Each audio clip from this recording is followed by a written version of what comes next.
We've tried to set some things up in here to make it look like a prison. You've got your chain link fences and your razor ribbon around the top of it. For 30 years, Jim Willett worked for the Texas prison system in Huntsville at the infamous Walls Unit.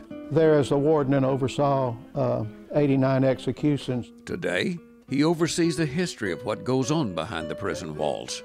This is our effort to show people what it's like to be in a typical Texas prison cell. Not much room for two people to live in. Not exactly a Holiday Inn, is it? Not at all. A yellow stripe runs down the floor to show where an inmate can walk in prison. You know, I think most people out there have no idea what it's really like inside a prison, especially what it even looks like. And we've tried to set that up and give people an idea of what it's like for an inmate to be in prison. JB, let me show you this piece of history. This wooden handle with the leather strap was used to inflict punishment on inmates. They could be whipped on their backs up to 20 times as long as it didn't draw blood. And they used that up until 1942.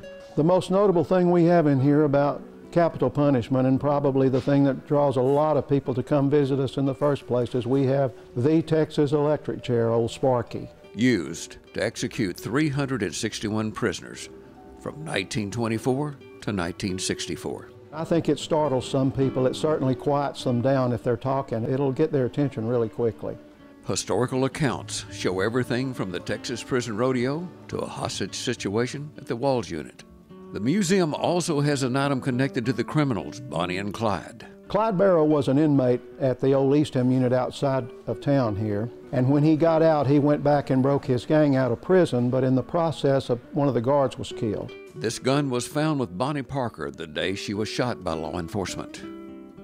As shown in exhibits, a place that can be dangerous with weapons made by prisoners. Somebody asked me here a while back, said, what would you do if somebody broke in here and stole that stuff? I said, as far as these shanks and stuff, in another week or two, we could come up with replacements, I'm sure. These three weapons were used in an attempted escape, but they're not real guns. They're made out of wood.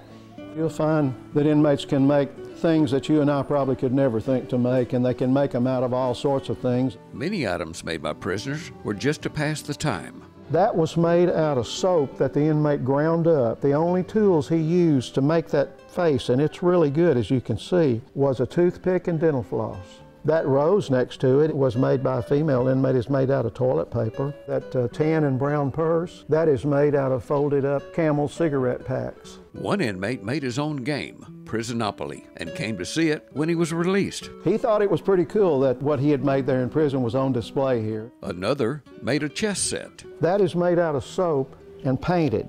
And the interesting thing I find about it is the guys on this side here are all inmates, and the guys on the other side are officers. Other items were made in the prison workshop to sell to the public. We have all sorts of things made out of metal, leather, and wood by inmates. A collection that will continue to grow. Unfortunately, if you don't have the inmate, you don't have this museum. And unfortunately, I guess we'll always have this museum. We'll always have people going to prison. For CBS 19, I'm J.B. Smith. And that's my story.